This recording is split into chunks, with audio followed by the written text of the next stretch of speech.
Welcome back to the KeSPA Cup 2018. I am Valdez. With me is Papa Smithy, and everybody here that is joining us for a very historic moment. The new SKT roster is going to be playing for the first time here before LCK 2019, showing their stuff off in the KeSPA Cup 2018. We're going to have SKT versus APK. Papa, how are you feeling? I'm feeling fantastic, Valdez. SKT haven't played in ages since before Worlds for the first time since 2014. SK Telecom doesn't go to Worlds. They completely rebuild their roster, even without the sick lineup. All the SKT fans desperate to see their team again after months sober from their SKT action. Now, you add in all the extra variables, all the huge names, brands, and mechanical talent that has been loaded into SKT. Everyone is chomping at the bit to see these 5 players, in fact, this 10-man roster, play on the Rift.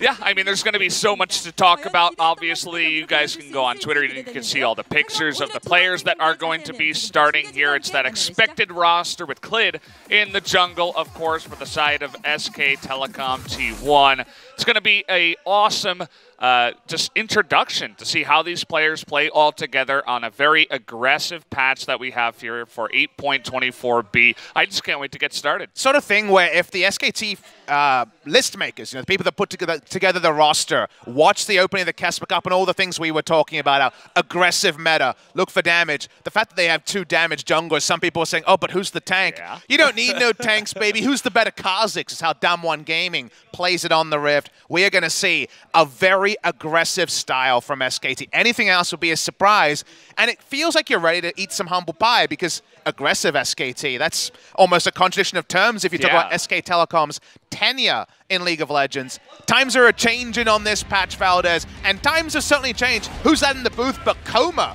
The drafting coach no longer there. It is, in fact, his replacement, Zephyr, the drafting coach of the Korean national team that went to the Asian Games. It's a whole new SKT, and Klid is preferred to Haru, probably the only mini surprise of the first 5. Yeah, it's just this first image of the new SKT that you'll see here. So funny to see Khan in the SKT jersey. In the back there, Teddy and Mata himself in the SKT jersey. It's just unbelievable what we're seeing. The zoom in here on Teddy and his blonde hair. Isn't it surreal, though, because that is the SKT AD carry seat. You already autofill it to Bang. He's been there for so long, but no longer. The new person who has to hold down the bottom lane is Teddy, the man who built the biggest reputation you could, given the scenario, given being the only hope of Jinna, the Fountain Laser, we dubbed him in that famous 94-minute game against SK Telecom T1.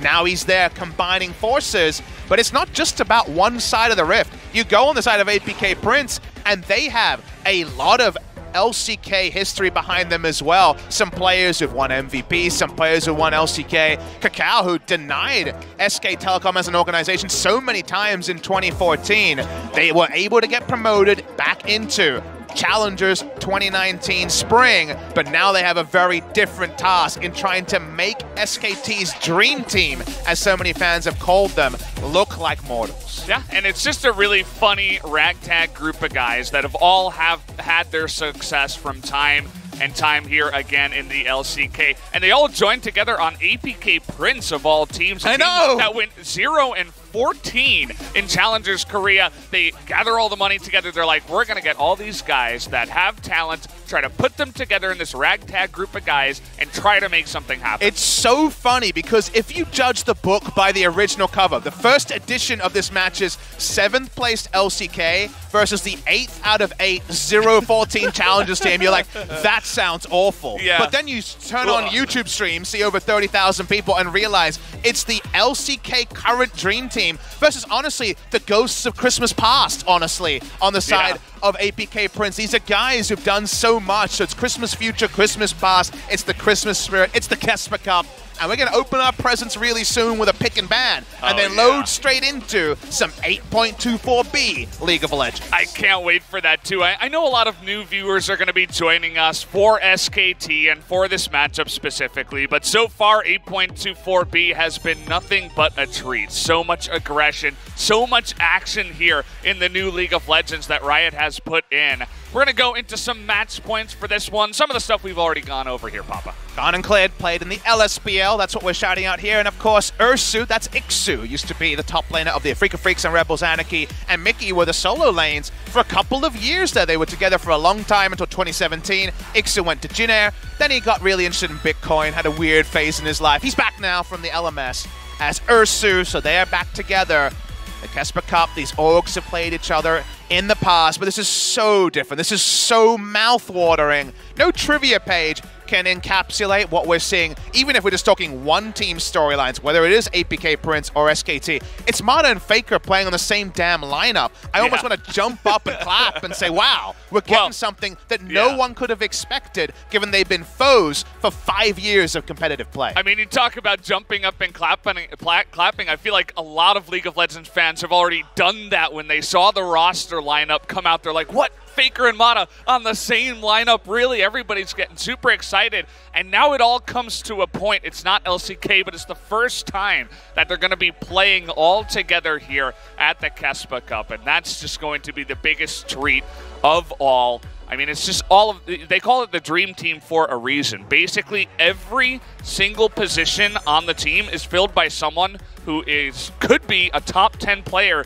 in that position, maybe even top 5 player for that position in the LCK. It's unbelievable. They have bench players that might be top 5 in role. Not since Easy Hoon on SKT in 2015, a fairly thin mid lane champion pool, has that really been out there. This is some really intriguing stuff, and they've got a coach who's known for his drafting. Feels like Koma's kind of stepped away from doing the actual pick bans. They're going to feel very confident with Zephyr behind them. Zephyr seemed phased out by the time Afrika got to World, so Comet in the booth a lot more.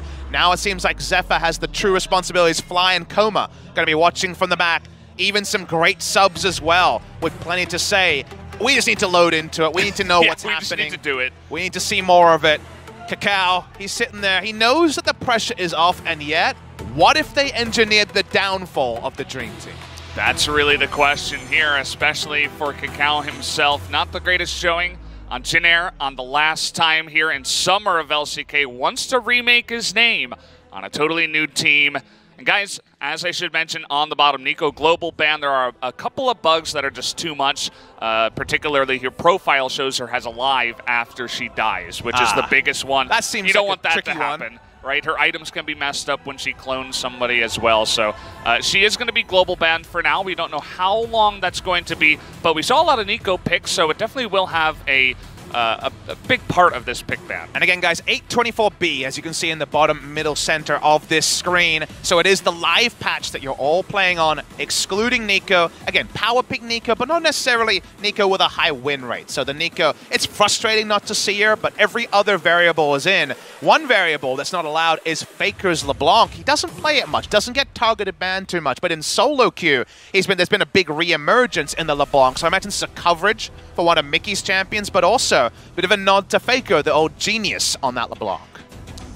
Yeah, another champion that I would expect to see banned out here is the Cassiopeia. I mean, just across the board, it's not like it's a profit moment to really call her to be banned out here, because we saw it a couple of times and it just dominates any lane, especially the way she can be flexed to the bottom side. We're not going to see her for a while. And let's single out someone on APK when we talk about the KeSPA. Fury, who of course was on Samsung Galaxy and Longzhu, went over to China, looked very good.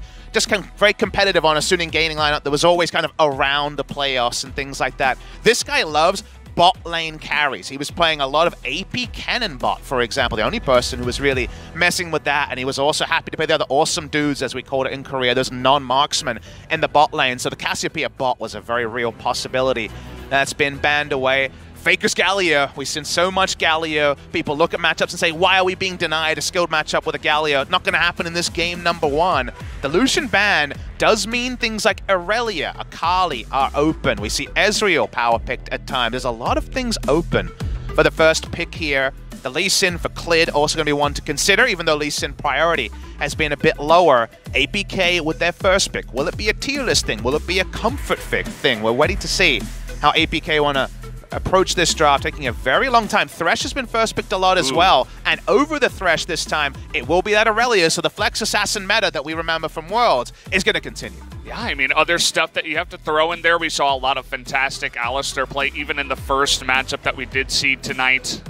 You think about Mata, you think about any support, really. Even Secret from time to time on Kongbu Monster showed some decent games, and Acclivity trying to play that Alistar. Let's take a look at what SKT do want to go and pick, though. There's the Lee Sin. And this is the introduction for the guy who needs the most introduction, because Clid is someone who will be overlooked when it comes to how hyped am I? Because everyone, when they hear Mata on SKT, they know Mata. They love Mata. They know what to expect. Clid is this guy who's a Korean player who made his name outside of Korea. Even the Korean fans have only heard about Clid. They haven't necessarily watched the LPL super close. This guy is a prodigious Lee Sin talent. If you think about Lee Sin one-tricks of the past, I'm not to say the Clid is a one-trick, but his Lee Sin is on that level. You think of Flawless, for example, had Lee Sin, but not much else. This guy's Lee Sin may be his best champion, but he has a whole lot behind it, and his Lee Sin is arguably better than Flawless's. So we're going to see some sick Lee Sin play, and a lot of pick CC already, with the Lissandra joining as a duo. Yeah, Lissandra definitely high up there on the tier list right now, especially with the change to her passive where the enemies can explode after being killed. Gives her a lot more burst damage to the kit that already has a ton of burst damage. So it'll be interesting to see who does pick up that Lissandra. We all know that Faker and Khan definitely going to be able to pick that one up. Let's go ahead and take a look at what APK want to take. We were talking about the Alistar that's grabbed up here for Secret, and another aggressive jungler. It's all about aggression here, Papa. It's Xin Zhao. We got 5 picked champions and 5 champions picked. So even though that sounds confusing, it just means everybody's ready for some fighting on the rift between the first 5 picks. Again, SKT, who ostensibly have mid and jungle. Again, the Lissandra could be flexed to top, but we're thinking mid and jungle. Another pick champion and someone who can feast on squishies would be the Pyke. But it'd be kind of weird to show Pyke priority this early in the draft. So it's going to be the fallback Ezreal. Is that you, Bang? You wonder as you see SKT locking in Ezreal. If you guys are just joining us for the KeSPA Cup, you might say, okay, Ezreal was changed since Worlds, of course. The patch much earlier, 820, is when the new Ezreal came through. Had to be buffed a lot, and solo queue, it felt weak. We've definitely felt Ezreal in this tournament being super, super strong. I'm already going so far as to say words like overpowered, because, you know, I have that power. I can just say things. Can't stop me, Riot Games. It's not even a Riot Games event. Say whatever I want. Ezreal is super, super highly tuned, whether you go for a double tier build or go for a conventional build, and it has the safety to get away from the pick CC that was already there in swaths from the side of APK. Yeah, it's just one of the top level AD carries. Definitely number 2 behind the Lucian. Lucian is just one of those picks that has so much lane priority and dominance that you're going to win the bot lane if you have a Lucian. Doesn't matter what the supports are. So that's why you see Lucian banned and then Ezreal picked up as the first AD carry. Definitely we'll be seeing a lot more of that as we go along. Notice the Tahm Kench ban. We've been seeing a ton more of Ezreal Tahm Kench to get away from all that aggression you were talking about. Tahm Kench just makes it even easier to avoid all that. Fury actually eating a Kai'Sa ban in this particular scenario. I'd love to see Fury again go to one of those tendencies, try to push the Ezreal stuff in, just try to really actually attack him in terms of priority in the lane. Maybe even a Caitlyn could be considered here just to get the push on, because otherwise I think the scaling approach would have been wrong, so I wouldn't have liked to see Fury on the Kai'Sa here, but with the hard CC you would have understood Kai'Sa to try to swoop in and get some teamfight kills. Rounding out the solo lanes, we have the Urgot here. Could potentially be flex, but we're feeling like mid lane Lissandra and top lane Urgot is the way, so definitely no new meta stuff on the side of SKT just yet. APK Prince, fresh off 3-0ing their opponents, VSG, and making it back to challengers. They are going to go for a bot lane carry, looks like. If they do go for the Swain, that's another favorite of Fury's if it was to come through. They lock in the Scion. We think we know the solo lanes. I guess a chance of Irelia going bot side. They are very low on magic damage. The Swain or the Kennen could be considered. Definitely does feel that way. I look at the players and I see them smiling and all that stuff when you hover stuff like Swain. There it is, Papa, you called it. The Kennen making its way through. Bot lane Kennen Alistair wants to start diving in, and right now, if you can avoid some of those pick CCs, maybe Lissandra's ult on cooldown, who's to say AP bot lane Kennen can't make things happen? Don't be confused. Don't think it's going to be Reckless Start. I think it's going to be AP Kennen in the bot lane. We're last picking Marta's champion, so we wondered who would be wearing the captain's hat, and while we don't know it entirely from a last pick, Marta's going to feel pretty good about getting to wait, and now locking in his support. Extra initiation from a long range on the final pick here. Ezreal Rakan versus AP Kennen and the Alistair.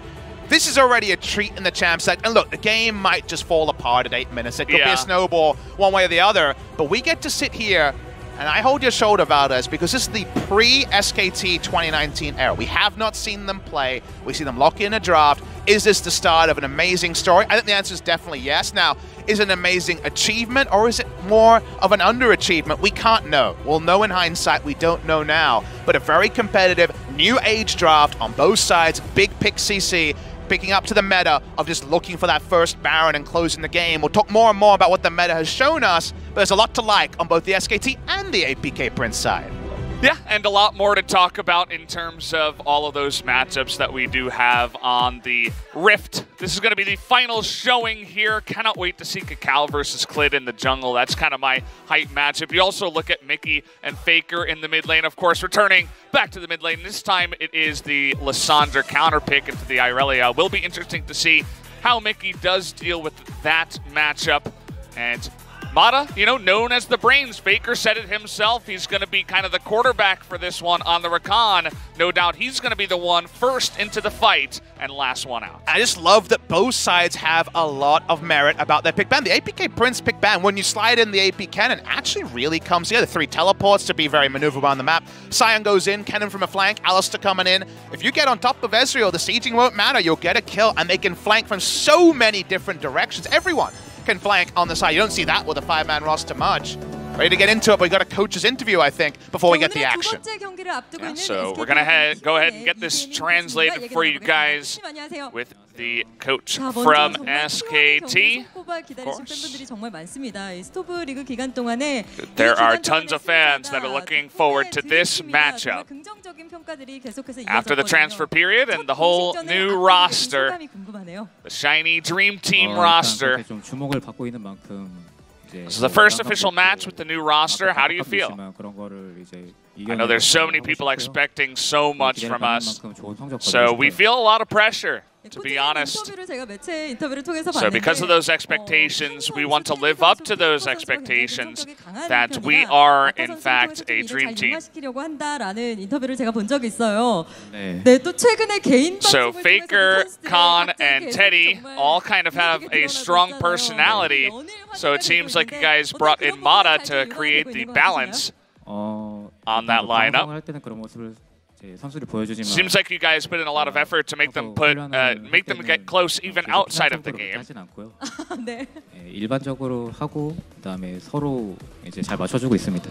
마타 선수 귀는 괜찮은 거군요, 그럼 아직. 예, 괜찮습니다. 네. 자, 그리고 공식 훈련을 시작한 지 아직 얼마 되지 않았다고 들었습니다. So we train a lot, you know, we're training until we bleed basically, and we're trying to just create balance between all the different players. 연습할 수 있다는 것 등의 장점이 좀 있을 것 같거든요. Started training since the 11th, but because you have 10 players, you can have a ton of scrims in-house.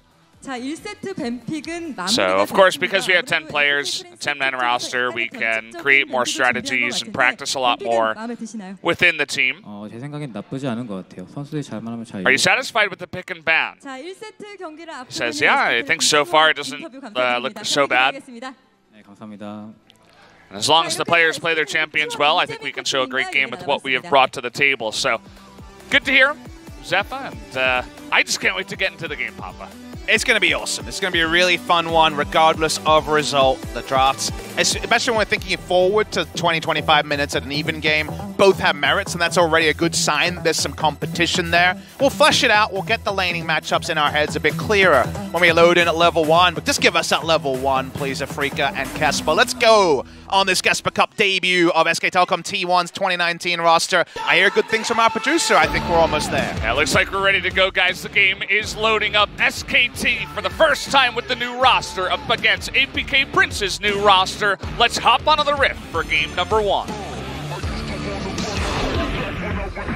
No crowd chants just yet, but in your heads you can hear the SKT faithful already warming up their new charges. First professional game we'll see SK Telecom T1's 2019 lineup, and also APK Princes that should be playing in Challengers Korea 2019.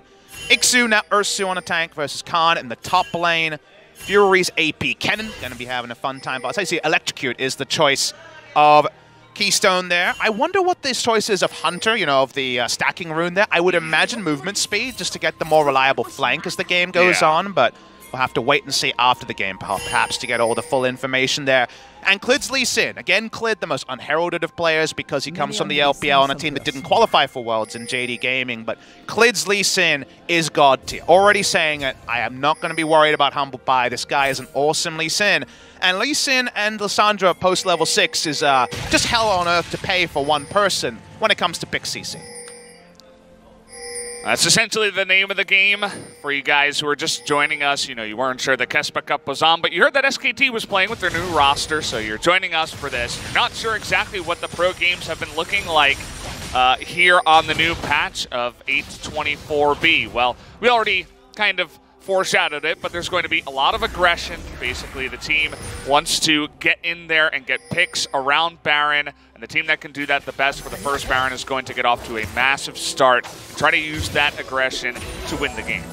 Definitely less thick boys on the Rift. A lot more people have been working out in the off time and do big damage, but it's really a lot about, like you say, getting a pick and then turning that into an objective like the Baron. It's very easy to close games out with the Baron in general. With a gold lead at 20 minutes, your agency is so much more than before because minions are tankier, do more damage, move faster. The game in general has been sped up. We're playing on 1.2 times speed. If you're a college student, you're watching these lectures at 2 times speed and just being able to pick up where you can. There isn't really a lot of scope for mistakes post 15 minutes that aren't not necessarily game-ending, but game-impacting to a fault. So given all of that, the game is really about having big picked CC, getting kills around 18 minutes, and either getting a Baron or setting up for one, because that really does turn the game.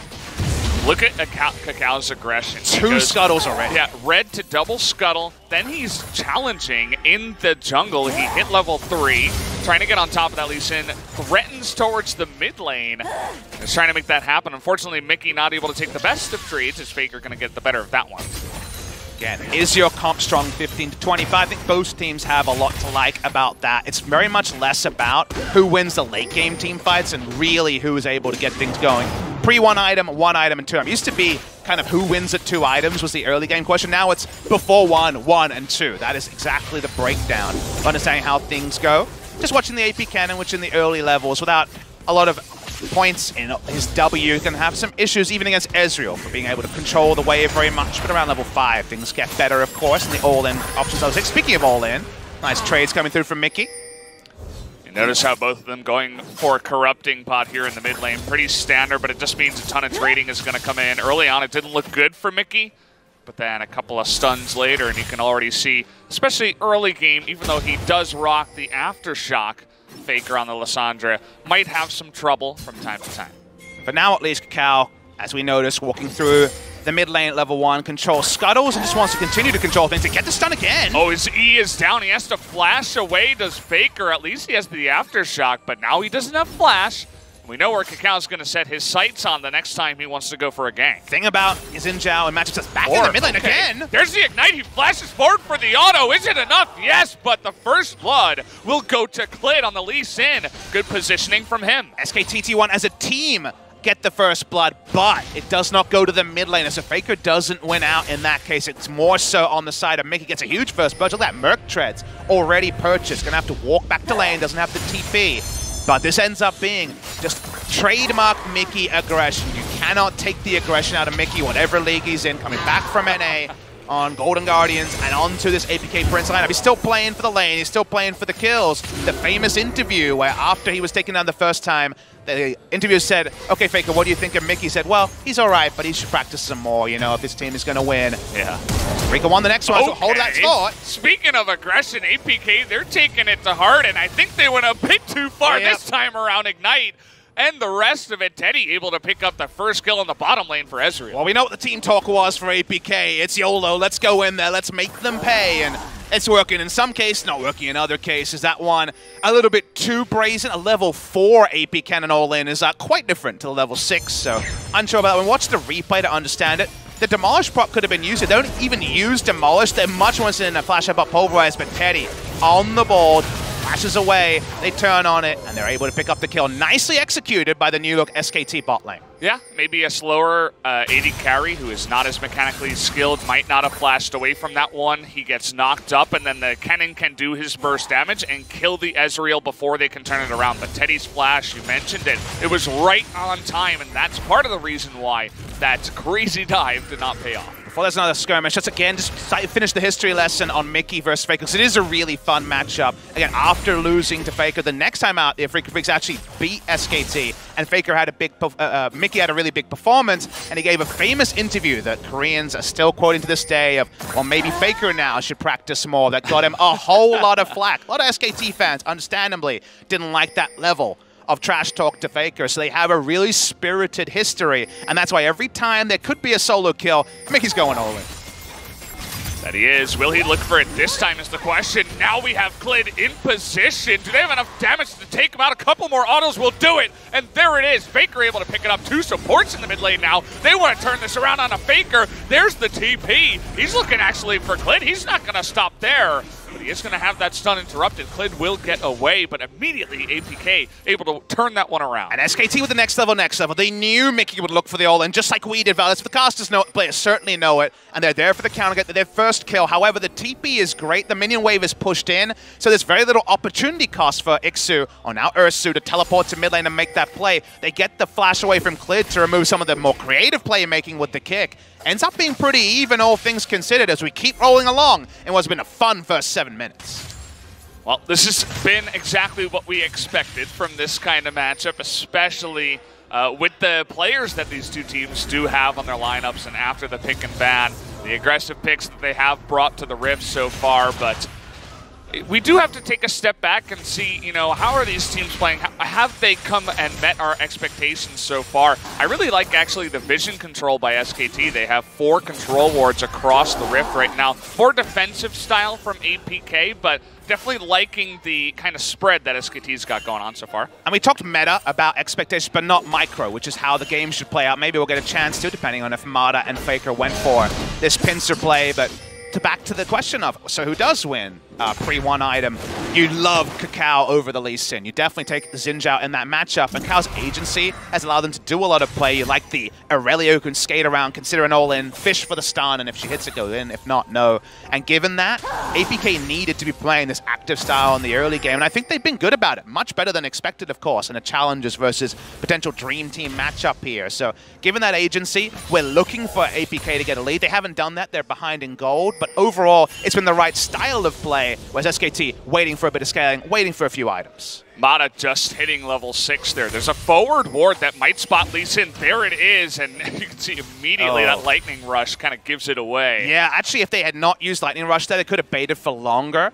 Mata's still playing around. He's not 100% clear if it's revealed, but at this point, they know that with this much respect being shown by the cannon, the lane spacing gives away, in addition to Fury's very early Lightning Rush, that they have that ward.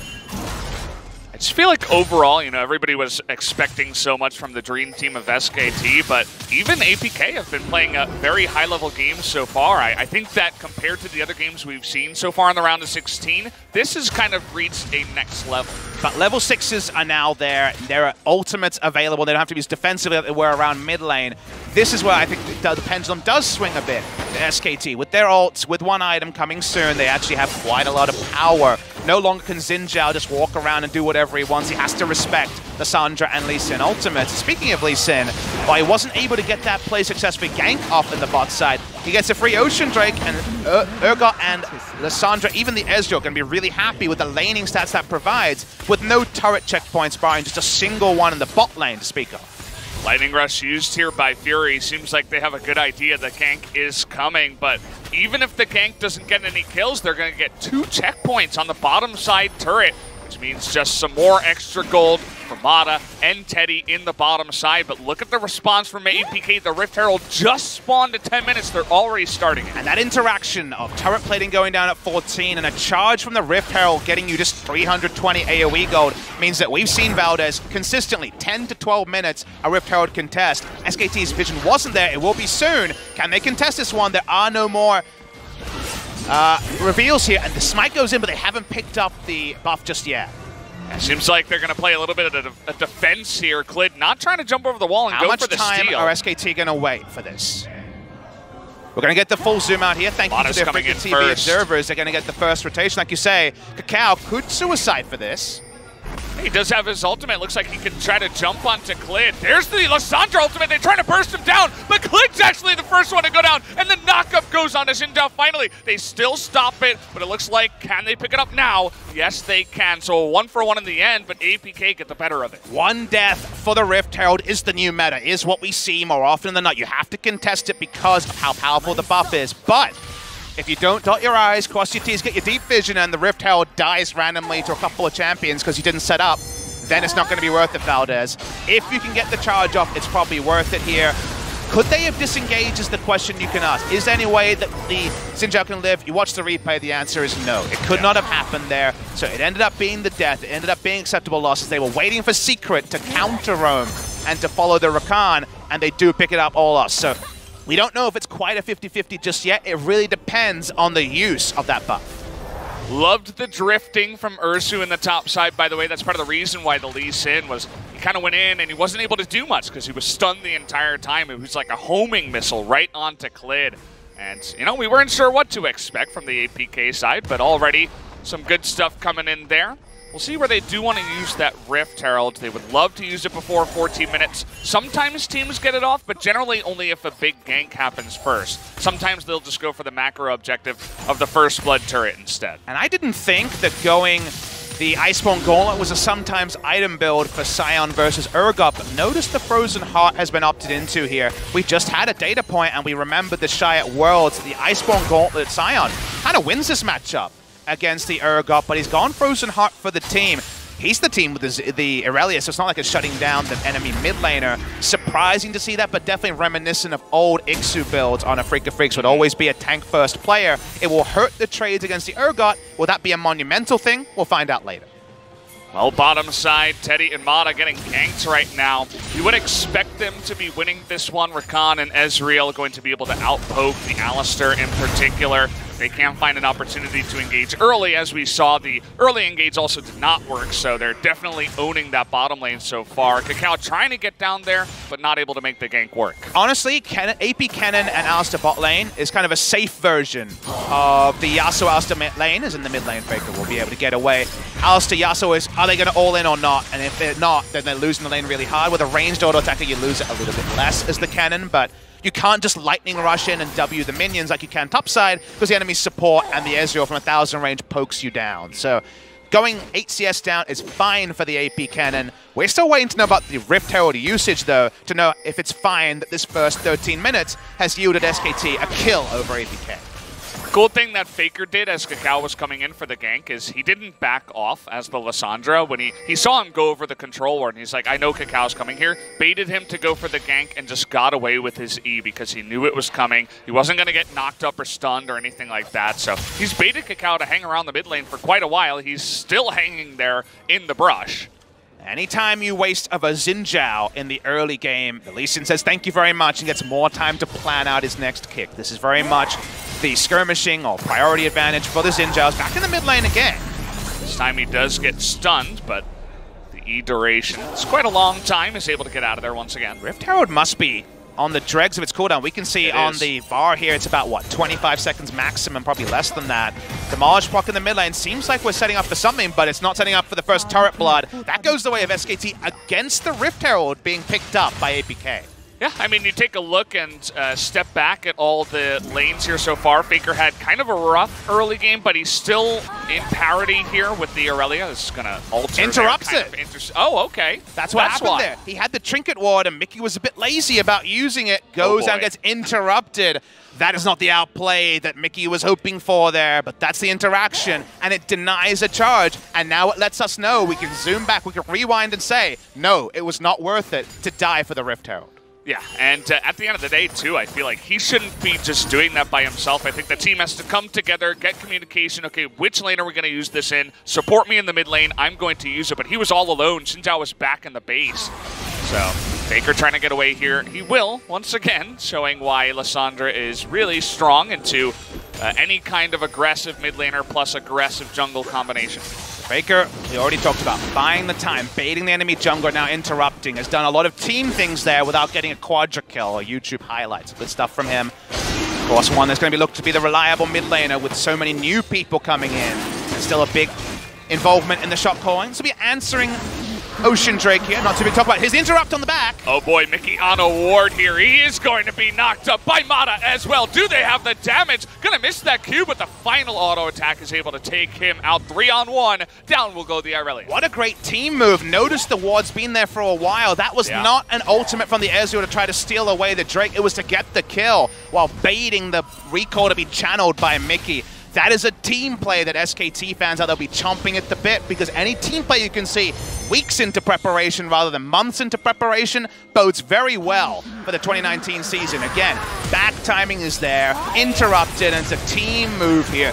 This is smooth on the new SKT line. It's super smooth, and you have to think, where does this communication come from? I think it's from Mata. You know, he was the one right behind Faker. He's calling for it. He might have been the one that put down the ward. Maybe he told Faker to put that ward there. Maybe it was just Faker, but either way, they just lined that up so well, and it's like that 1-2 combination. Hey, we're going to go for this kill. Teddy, you're down the bot lane. Put that through, and it's just super smooth and great stuff to see from SKT. And let's zoom out a little bit and talk about just a bit of bookkeeping. It's actually a change this year, because last year, if you remember, Faker was the eldest player on the SKT lineup, and on a simple level when it comes to any Korean hierarchy, but teams and companies, it's very important that you listen to your elders. Very important. Very often the oldest player on the team will shot call. Mata's actually older than Faker, and again, that's a big change in dynamic. Does that mean that Mata's a primary shot call and Faker says nothing? Almost certainly not. He still has a very strong opinion, as we know. But what it means on a grander level is there's definitely going to be another voice there. Mata has been vocal on every team he's ever been on. And if that means that overall the players are better than not, there's definitely going to be at least an inkling to give Mata partial credit. 100%. I mean, he was the quarterback, as I said, and he was just right behind Faker, kind of the linebacker, getting in there as Lissandra. And Cacau's here in the mid lane again. I feel like SKT and Faker and Clid, they've kind of read this very well. They're like, okay, this guy's just going to non-stop gank a Lissandra that has armor, a proto belt, and is Lissandra. With Aftershock. With Aftershock. So, I mean, we can just sit here and try to collect free kills. Not 100% sure why they've spent so much time trying to kill Faker. I know that allure is always there to try to shut down the unkillable Demon King, as he's known as, but sometimes it's just not the right idea. In the early game, when they're getting double scuttles and they have a huge skirmishing advantage, love it. Pre-6, love it. But as we talked about, the game is so nuanced now. Pre-6 to post-6, 1 item, 2 item, they're all breakpoints. They all evolve. They're all things we have to talk about with how front-loaded the game is decided often, and feels like APK were ahead of the curve, then behind it about 5 minutes later. Like you say, no advantage gain. In fact, a CS disadvantage for the mid lane in spite of the jungle proximity. And now Cacau's on a walk all alone. I mean, there's even a TP coming into this one, but who's flanking who here, as Ursu making his way into the jungle could go for a Scion move. It looks like SKT just going to totally disengage, but now Khan kind of in an awkward spot all alone. 4 or 5 members of APK on the run, but they catch one in the backside. This might be a trade 1-for-1. Ursu's going to get the kill on the top side on Khan, but Mickey will also go down in the 1-for-1 trade. That's the amazing thing about the new TPs, Valdez. If you channel them, you're going for them, and people very quickly found themselves out of position. I really like to think about, I was thinking, how do you explain how many years did we have of teleports being channeled and mid laners taking TP just to dissuade turret dives because you could cancel them and the enemy had to factor it in. Sion comes in. It's going to be disengaged by Teddy. I think about the new TPs. It's kind of like that really kind of frenetic moment when you're considering messaging your crush, right? You're saying that first message to your crush and you're writing out a message and then you cancel it. You cancel the message a couple of times. You're going to send the perfect message, right? Yeah. You got to. It's your crush. You can't do that anymore. You're sending your first message in this meta. No canceled TPs, no canceled messages. Sometimes it goes great. Sometimes, well, you've only got yourself to blame. Yeah, I mean, it's like meeting in person, you know? You're not talking over text anymore. You're talking on the phone. You say something, you can't take it back. The phone is scary about it. You can't take it back, right? It's going to happen regardless of if you want to take it back. Everybody heard it. There's going to be so many more TPs, and thus more TPs are going to be great, and more TPs, as Kobe said, are going to suck. And that is the best part about it. I actually love that. I would never have thought of it, but now, even as a play-by-play, you know the big moment's coming because there ain't no canceling. It's so funny, too, when teams have a TP advantage, it's like, who's going to commit harder? Because once you commit, you can't go back, as we're saying. So we saw that in the previous game from Dominant Gaming. They had 2 TPs against only 1. They committed 100%. And, well, they were able to just get in there a lot sooner because the other guy, the 1 TPer, channeled it first, so he wasn't able to get away from that, and they knew they had him cornered. Now they're going for Secret here, who is an Alistar, is very tanky, but there's nobody else around to help him here. Mickey's nearby, but he is eventually going to go down as Clid will secure that kill. We're seeing, of course, the ghosts after the kills come through, and just do nothing, right? When the Alistar, when you get a single target, the Sandra passive doesn't really do much. The slow-walking Alistar that explodes. And you might think, ugh, that passive's not that good. Used to have mana regen as some items starting to be completed in SKT. They are lying away. There's some jewels. Faker has a Magi's already. He heard from Showmaker, and he knows what's going on here. I was pointing at that, like, in disbelief. He's actually just going for it. Speaking of which, there's Vada. Decides against it. He's going to at least zone out the APK, and I suppose that's something at this point. It's action, it's aggression, it's what SKT fans want from this roster and what we think needs to happen. Here we go. About it. Clid getting super low. In goes Mickey, and out he goes as well. The ult's going to be late. Ezreal damage is huge from the backside, but nobody's... Oh! Faker the 5-man knockup! He's going to stun everybody. Turnaround. Here comes Fury, but he's not able to do enough damage. Faker's back, ladies and gentlemen, and he's back to stay. Stuns 5 of them, only kills 1, but man, that was a cool play. We were half a second away from a pentakill one way or the other. Even the cannon with a bit more health could have done so much work. They're going to get the turret, they're going to back away. The Jaws theme was playing. The result was not as one-sided, and we almost had a demonstration of what the Sandra passive can provide, because Valdez, if you get in and get a double kill, those spirits are going to be around all the other CC targets and explode for further burst damage. It makes your combo have further burst if you get the burst kill. They don't quite get the explosions, though, but the moment that Faker did this, come on, it's a 5-man W. And he catches all 5 men in his ultimate as well, which makes it even better. He's able to stopwatch the stun. Will he go down, though? They want that Magi's. Here's Mata, though. The stun comes in. Irelia desperately trying to kill him, but he's still got his ultimate back. Here's Teddy, but now the Alistar coming in. Oh, he goes the opposite way. He's able to get away from that aggression, and Ezreal Teddy nearly takes out Kakao. He's still on the chase. Here's Clid going for another kill. Down he goes. SKT looking for more kills. Secret, the only one left available. No flash on him. Even the TP just in case. Faker, he might be looking for more. He is. Fury's in here. Can he actually get it? He doesn't have his ultimate. He's going to have that stun at least. And in goes Khan. He's just going to tank the turret, and down he will go to Khan. That's going to be nearly an ace. Only Ursu lives. The fear beyond death is not just the Urgot ult name, it's also what this SKT lineup is trying to put out there. Kakao is trying to box with shadows, trying to change that calendar date from 2018 to 2014 and shut down SKT again. But he's been second best around mid lane and second best around Faker, the only returning member of those SKT lineups. And around that, good things are happening. for SKT. We're going to watch the replay of how this all started, because off screen, this is Mickey and Faker getting into it. This is the personal beef between the two being recreated, and Kakao says 2014, baby, I deal with SKT every day. But this new SKT, looking for a flying V, looking to vindicate that Dream Team status. They back it up, and no first kill comes in on Faker. I mean, it's just incredible. Faker, it's kind of funny that he gets caught in the shop, too. That's so typical Faker nowadays. Gets caught in the shop, but he survives and kind of baits everybody into the end of this fight. They end up getting 4 kills on top of everything, and all of their mechanics are so good, too. This new SKT lineup is so clean and crisp. Motto with the knock-up to buy him time. Teddy right there, doesn't miss anything, even hits his ult onto the one guy that it mattered. It's just, it looks so nice. And SKT are playing to earn a nickname. They are playing to live up to the hype. They don't want it to be theoretical. We had a hype test, a myth bust in our first series. How should we feel about Dumb One Gaming? It ended up about a 7.5 out of 10 on the hype levels. SKT know that 8.5 is the minimum, and they're shooting for more. The game is now going to lead to the inhibitor being broken. Will it be Dream Team, Ultra Team, Super Team, KT style? No one knows. Maybe it'll be decided after a few more cool moves from Faker and friends. Faker playing with his food now, looking for the flank on a Scion. Just Faker things. They're going to be pushing both of these lanes now, as that's a lot of Ezreal damage on the backside. They're going to get the one mid inhibitor here. Look to funnel all 5 members of APK down onto this left side.